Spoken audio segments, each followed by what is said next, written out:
अगर आपने अभी तक हमारा चैनल सब्सक्राइब नहीं किया तो अभी सब्सक्राइब करें और बेल आइकॉन को क्लिक करके हमारी लेटेस्ट वीडियोस के बारे में अपडेट जानें। औरैया सड़क हादसे के बाद मुआवजे का दौर चल रहा है।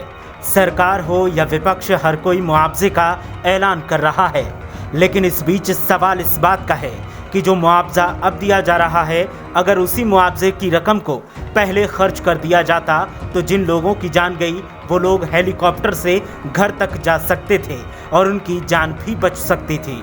लेकिन तब प्रशासन की आंख नहीं खुली और जब खुली तब तक बहुत देर हो चुकी थी।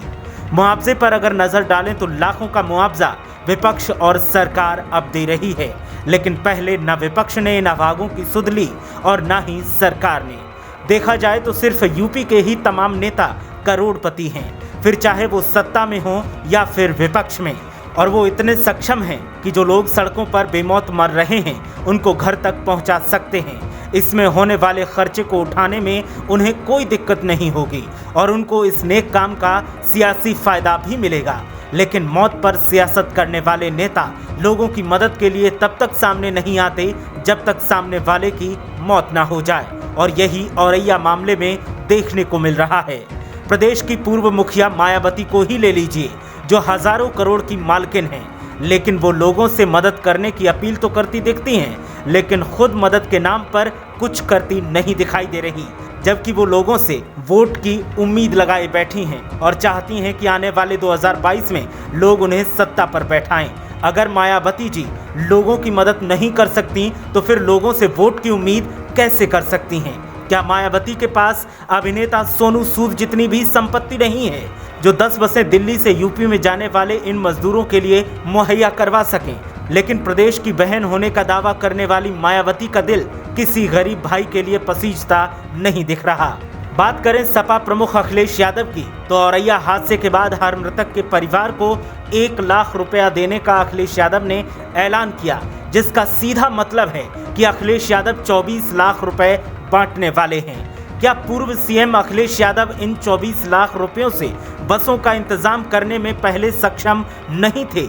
और इस ऐलान से भी पता चलता है कि अखिलेश यादव भी सक्षम हैं, जो इतना सामर्थ्य रखते हैं कि वो पैदल चल रहे गरीबों के लिए बसों का इंतजाम करके वाहवाही लूट सकते हैं। और 24 लाख रुपए बांटने का ऐलान भी बताता है कि अखिलेश यादव के पास भी पैसा है, लेकिन वो भी सड़क पर चलने वालों की मौत के बाद सियासी फायदा ले रहे हैं।